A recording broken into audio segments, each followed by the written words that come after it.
Dieu éleva aussi les deux fils d'Abraham, Ismaël et Isaac, au rang de prophètes.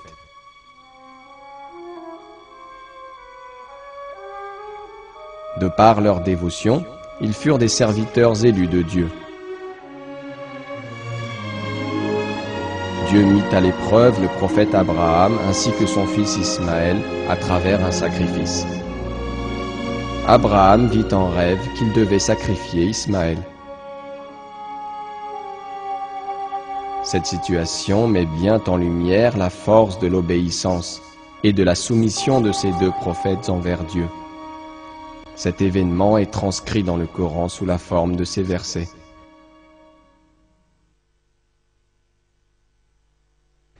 Nous lui fîmes donc la bonne annonce d'un garçon longanime.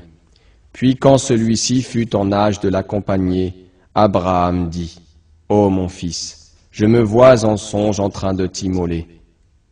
Vois donc ce que tu en penses. » Ismaël dit : « Ô mon cher père, fais ce qui t'est commandé.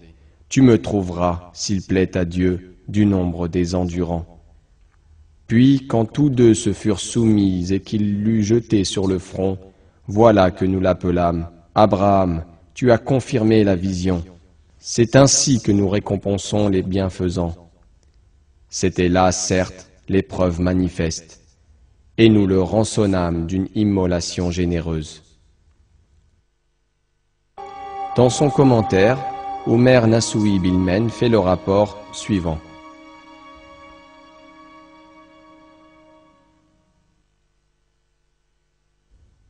Le prophète Abraham et son fils obéirent et se soumirent au commandement de Dieu. Le prophète Abraham plaça la tête de son fils de côté et accepta de lui trancher la gorge. Il avait compris que son rêve était un commandement divin. C'est pourquoi il s'empressa d'accomplir son devoir. C'est là la preuve d'une grande force et d'une obéissance sans faille à Dieu.